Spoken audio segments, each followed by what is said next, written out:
Nah, pemirsa, masih di program Peluang Usaha. Nah, Mas Deden melanjutkan tadi diskusi mengenai keunikan warung makan Hajahrin, maaf. Nah, nasi asam-asam daging sapi yang lebih unik lagi, Mas Deden, harganya.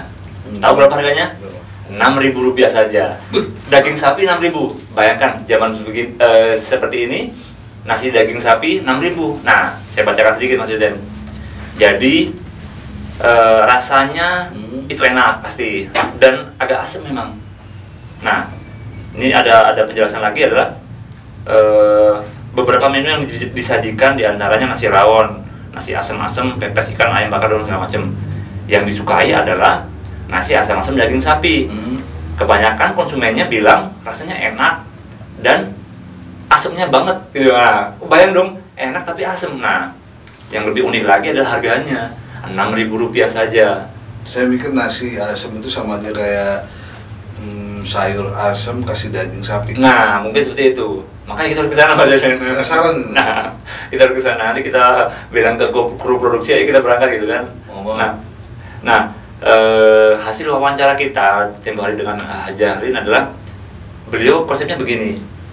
Untung tidak apa-apa sedikit, asal pembelinya banyak, Mas. Jadi seperti itu. Nah, makanya kenapa beliau bisa menekan harga sampai Rp6.000 saja. Saya sampai sekarang ketika membaca artikel ini nggak sempat membayangkan bagaimana daging sapi yang kita tahu berapa sih harganya 1 kilonya kan ratusan ribu, dijualnya Rp6.000. Kita sana udah naik lagi. Nah, apalagi sekarang udah ini inflasi di mana-mana kan. Nah, jadi seperti itu. Jadi konsep penjualannya nih, kita berbicara mengenai konsep penjualan yang dilakukan oleh Hajahrin, yaitu harga murah tadi. Karena konsep dia adalah semakin banyak pembeli maka keuntungannya akan akumulatif, seperti itu. Nah, saat ini ada pabrik tebu yang cukup besar di daerah sekitar warung sehingga makin ramai saja diserbu oleh karyawan pabrik tadi. Nah, yang sekarang kita coba diskusikan kita coba lihat adalah ketika kita mereview bisnis, Mas Deden, yang paling membuat kita tertarik adalah omsetnya. Nah, saya bacakan omsetnya. Jadi setiap keuntungan Burin adalah minimal 30%. Nah, omset beliau setiap bulan 120 juta. Nah, sekarang Mas Deden coba hitung deh, berapa 30% dari 120 juta. Udah kita bayangkan sendiri. Pemirsa bayangkan saja, dari sebuah warung makan di kota, mungkin Blora kan bukan kota besar, ini kota kecil, mampu menghasilkan 120 juta. Bayangkan. 30%-nya berarti 12 kali 3. Berarti ada 36 juta net. Ya, geser-geser dikit nggak apa-apa lah, 36, tapi itu adalah rata-rata beliau. Bayangkan, hanya dari satu rumah makan, warung makan, bukan rumah makan, maaf.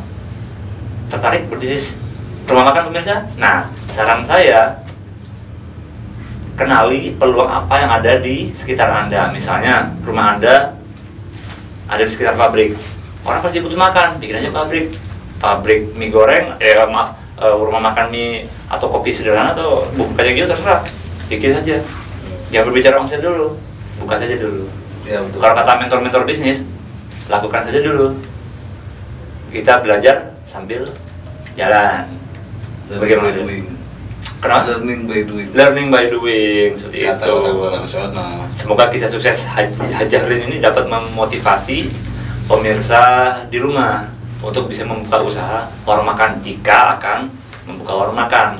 Tapi jangan khawatir pemirsa, kita masih banyak informasi. Ya, selain warung makan juga kita ya itu yang tadi saya bicarakan juga, harus ada keunikan dan harus ada beda dari yang lain. Artinya konsep, apapun bisnis yang kita lakukan, jika kita jadi misalnya tidak memiliki konsep, ya sama saja, tinggal tunggu tumbangnya saja. Karena setiap orang butuh makan, tapi makan seperti apa yang ini? Mungkin bisa diakalin di menunya. Namanya menu bombastis, misalnya bakso rudal atau bakso meriam. Saya pernah tuh ke Merapi. Oh gitu, di Jogja ya? Iya, di Jogja. Itu di dekat kawasan Mbah Marijan. Kalau kita pengen naik ke tempat Mbah Marijan itu banyak warung-warung. Dan itu lucu-lucu nama-namanya. Ada ada warung meledak gitu, lahar, warung lahar, sawah, apa gitu. Pokoknya nama warungnya itu? Iya, apa nama menunya? Nama menu-menunya. Oh, padahal makanannya sama, nasi biasa aja, nasi goreng Tapi kan orang orang tertarik gitu ya. Tertarik jadi menunya, ya ada menunya Atau ini menu lava gitu kan. Iya. Ternyata nasi sama kuah doang gitu kan. Dan kan lava namanya. Iya, lava. Kuah panas lagi. Kuah panas lagi kan. Bisa seperti itu. Atau bubur lava kan unik ya. Jadi mungkin salah satu sumber inspirasinya adalah seperti itu. Iya. Marilyn. Ya banyak ya, kayak tadi saya juga melihat ada namanya restoran konsepnya seperti rumah sakit. Wih. Jadi seluruh pelayannya memakai perawat. seperti dokter. Oh, perawat. Lah dokternya siapa, Pak? Yang pemiliknya jangan-jangan. Pemiliknya pakai dokter. Oh, oke. Tapi saya tadi juga saya lihat ada kursinya tuh kayak kursi roda. Kursi buat makannya. Minumnya itu unik. Dia pakai apa namanya? Pakai infus bukan ya? Infus. Ada infusnya. Terus Terus ada nanti ada gelas terus sedot gelasnya. Oh. Unik. Nanti kita kesana kalau bisa. Di daerah mana maksudnya? Daerah Jakarta gitu. Oh, dari Jakarta. Boleh. Nanti kita harus reportase di sana maksudnya. Kita ambil kayak VT gitu ya. Itu maksudnya bukan contoh bagaimana rumah makan atau bagaimana, enggak. Saya lihat ada konsep yang dari Konsepnya, situ. betul. Konsep rumah sakit, orang ada mikir nggak? Ya kan? Setuju. Kok rumah sakit? Seperti apa sih rumah sakit bayangannya? Itu yang punya tadi bilang karena dia fobia sama rumah sakit. Oh gitu. Ada lagi, kalau pemirsa memang mau konsep-konsep beda, misalnya konsep kantor polisi. Yang tidak umum ya. Konsep penjara sudah ada. Konsepnya ada di daerah Bandung kalau nggak salah ya. Ada gerai kopi juga tapi konsepnya penjara di Bandung itu. Betul. Konsep penjara misalnya. Bisa kan? Konsep di dalam kayak di dalam apa namanya pos dan giro misalnya. Jadi ya kayak begitu. Pokoknya pelajari dulu konsepnya yang unik dan memang beda dari yang lain itu mungkin belum terpikirkan oleh orang banyak ya. Walaupun kecil, misalnya kecil dulu. Ya dari awal kecil dulu lah. Tapi konsepnya itu yang bikin menarik. Pasti orang akan penasaran. Orang Indonesia kan terkenal penasaran. Oh iya. Penasaran apa sih gitu kan. Apalagi kalau udah rame, orang Indonesia pertama yang selalu penasaran, kedua rame. Ya, begitu lihat antrian, jadi langsung wah ada apa gitu. Rame, dari itu konsepnya beda, ini pasti nih ada enaknya nih gitu kan. Itu perlu dipikirin tuh. Pokoknya penting konsep, bener. Konsep satu. Agar pemirsa di rumah tahu bagaimana cara mengkreasi sebuah konsep atau makanya sering-sering nonton program ini. Peluang usaha. Kita juga harus memberitahukan kepada pemirsa ya tentang tips dan trik. Itu segmen terakhir aja Mas Deden. Iya, ini biar penasaran. Betul. Ya. Jadi nanti kita akan ceritakan. Jadi bagaimana? Hanya mungkin ada kita kan masih ada informasi lagi nih. Nah, kayak gimana tuh? Kalau kita keluar ya ke Jawa ya. Jawa mana nih? Ke Jawa Tengah. Jawa Tengah. Banyak tuh angkringan. Oh iya, saya sering dulu dari Jogja makan angkringan. Nasi harga 1.500 ya, 1.000 gitu ya. Susu segala macam. Banyak peluang usaha kan kalau mau kita kembangkan di sini ya, misalnya di Jakarta lah atau di daerah-daerah tempat nggak usah modal besar, modal kecil juga bisa, bahkan modal dapur pun bisa katanya. Betul. Kan? Seperti program kepercayaan ya kan, yang ini kepercayaan, hanya modal percaya itu aja.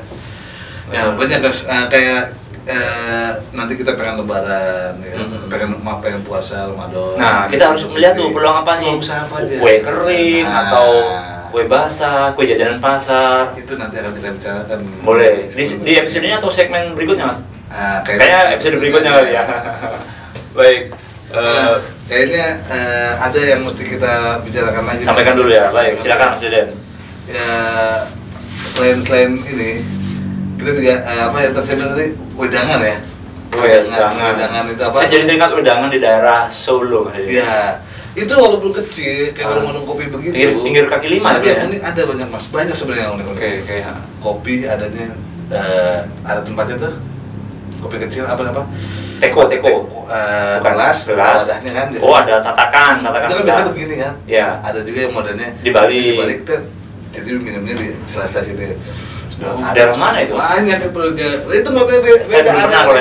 Banyak yang unik. Pokoknya yang penting konsepnya beda, pasti akan dicari orang gitu Mas. Padahal harga mungkin sama saja, menu bisa sama saja, tapi gini, nanti kita akan memberikan tips dan trik mengenai bisnis ya.